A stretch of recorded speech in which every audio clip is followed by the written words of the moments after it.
Thank you very much, everybody. Before we begin, I'd like to just say that we have a large team of very talented people in China. We've had a negotiation going on for about 2 days. It's going extremely well. Who knows what that means, because it only matters if we get it done, but we're very much working very closely with China and President Xi, who I respect. I've seen this behavior before. You guys hated it when I called it then, but it was when it was labeled Trump's defeated. He's not, in the beginning of this, his normal animated self. Remember, Trump likes to make big movements. That's normal. And then he's fiddling with papers on top of it. And go back and look. What that means, because So we're anchored. it only matters if we get it done, but we're very much working very Playing with papers. closely with China and President Xi, who I respect a lot. We're looking down a lot because we're not reading. Very good relationship that we have. Remember, he used to swing.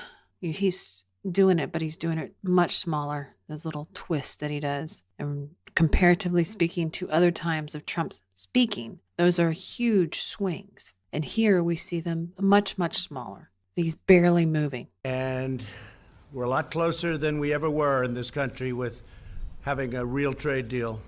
We're covering everything, all of the points that.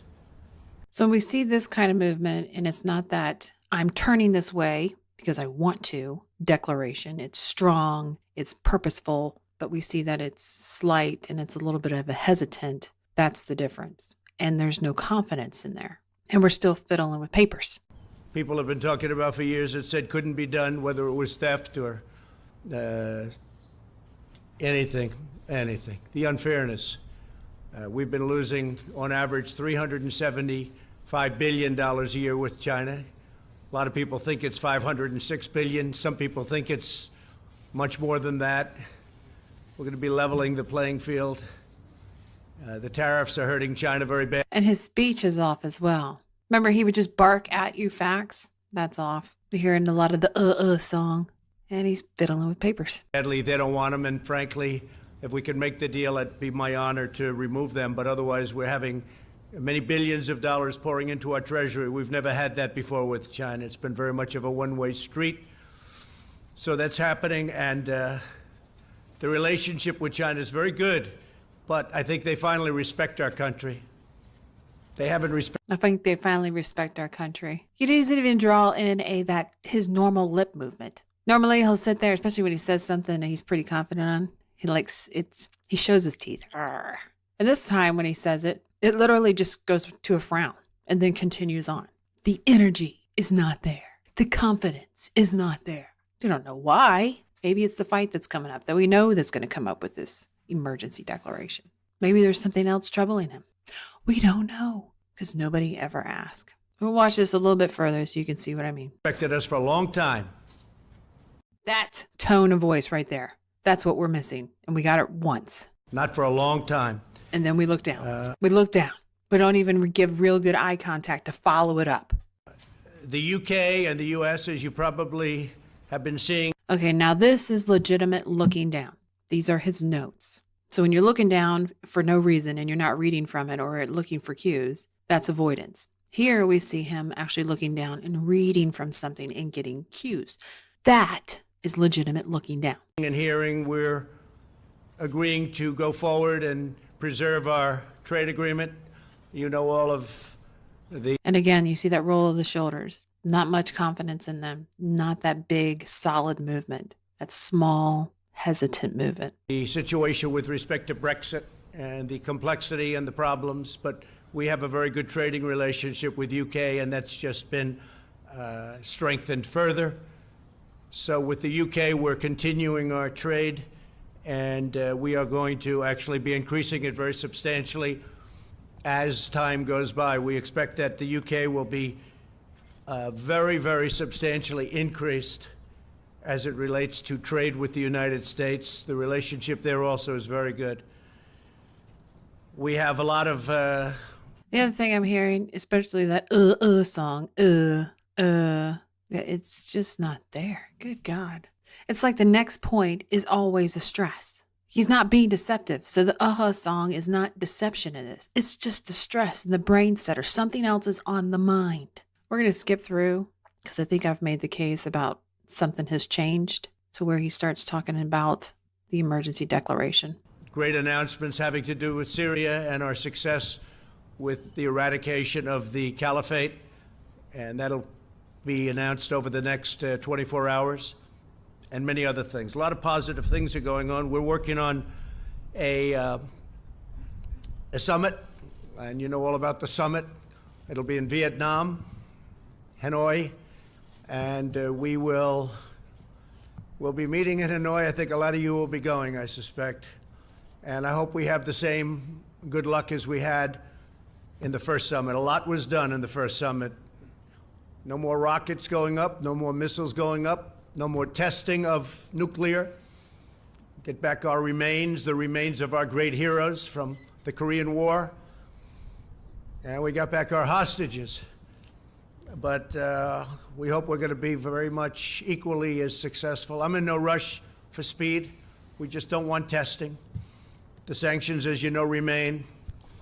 Everything is remaining. China's been helping us.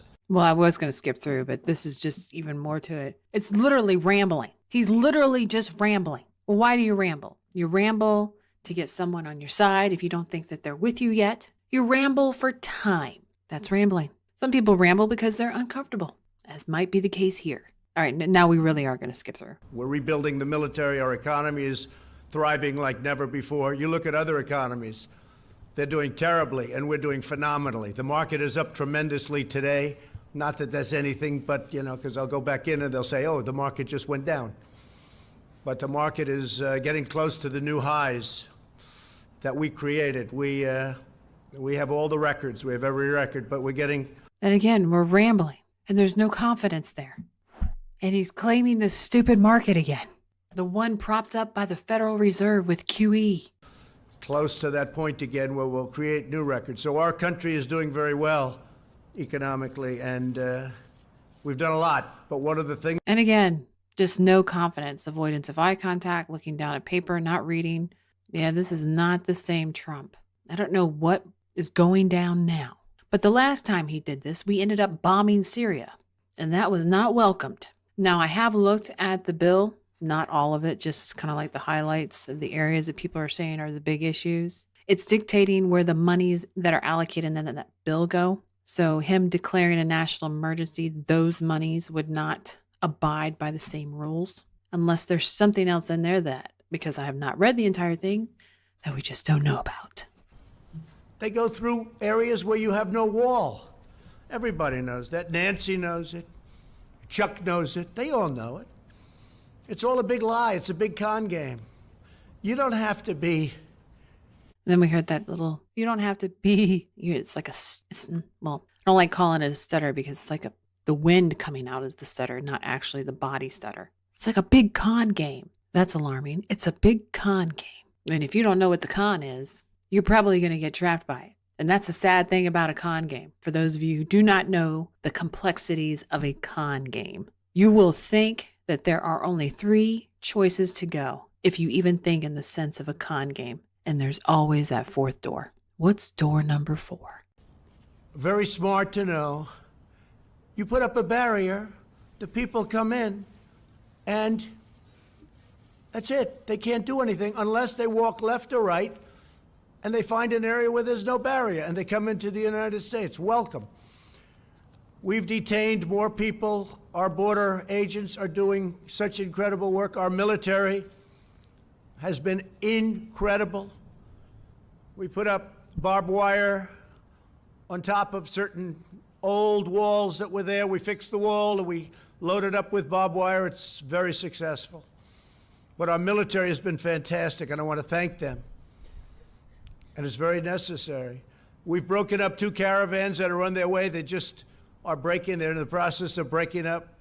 We have another one that we haven't been... Yeah, he's being really quiet in this. He's talking about his declaration. It's just rambling. I think I've beat that dead horse enough. We're going to go to the questions. You were prepared.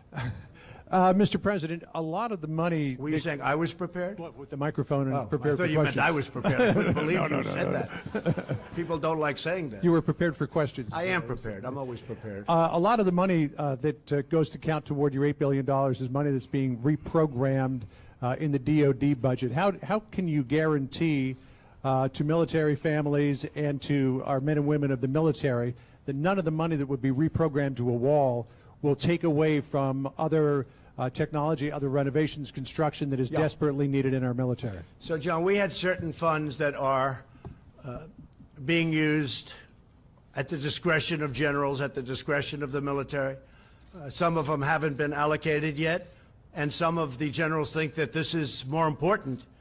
I was speaking to a couple of them. They think this is far more important than what they were going to use it for. I said, what were you going to use it for? And I won't go into details, but didn't sound too important to me. Plus, if you think, I've gotten $700 billion for the military in year one, and then last year $716 billion, and we're rebuilding our military. But we have a lot, and under the previous administration, our military was depleted, badly depleted, and they weren't spending. I mean, they had a much smaller amount of money. So when I got $700 billion and then $716 billion, and this year it's going to be pretty big too, because there's few things more important than our military. You know, I'm a big deficit believer in all of that, but before we really start focusing on certain things, we have to build up our military. It was very badly depleted. And we're buying all new jet fighters, all new missiles, all new defensive equipment. Even in the questions, it gives you a really good insight of the difference from the beginning of the speech and declaring the national emergency. He's much more confident in this area, talking about the military, the strengths. This is my improvement. I talked to the generals. This is what happened. So when I see this and I contrast it to before, it makes me start to think that his circle of advisors, the people that he relies on, not necessarily the paid staff, the paid advisors, that there must not be much support for this national emergency, which in and of itself is telling. We'll soon have a military like we've never had before. But when you think about the kind of numbers you're talking about, so you have $700 billion, $716 billion, when I need $2 billion, $3 billion out of that for a wall, which is a very important instrument, very important for the military because of the drugs that pour in. And as you know, we have specific rules and regulations where they have drugs and what you can do in order to stop drugs, and that's part of it too. We're taking a lot of money from that realm also. But when you have that kind of money going into the military, this is a very, very small amount that we're asking for. Now, go ahead. Go ahead. ABC. Not NBC. I like ABC a little bit more, not much. Come on, ABC. Not much. Pretty close. Mr. President, what do you say to those, including some of your Republican allies, who say that you are violating the Constitution with this move and setting a bad precedent that will be abused by possibly Democratic presidents in the future? Marco Rubio. Well, has not made too this many point. people, yeah. Not too many people have said that. But the courts will determine that. Look, I expect to be sued. I shouldn't be sued. Very rarely do you get sued when you do national emergency. And then other people say, oh, if you use it for this, now what are we using it for? We've got to get rid of drugs and gangs and people. It's an invasion. We have an invasion of drugs and criminals coming into our country that we stop, but it's very hard to stop. With a wall, it would be very easy. So I think that we will be very successful in court. I think it's clear. And the people that say we create precedent, well, what do you have, 56 or a lot of times? Well, that's creating precedent. And many of those are far less important than having a border. You don't have a border, you don't have a country. You know, we fight, before I got here, we fight all over the world to create borders for countries. But we don't create a border for our own country. So I think what will happen... Well, this is actually good to see. He's fighting back with this reporter's question. He's fighting back. So he still has that fighting spirit. But you know what? There's only so much bashing or lack of support that you can have behind those closed doors before it starts to eat at you. We're going to end it here.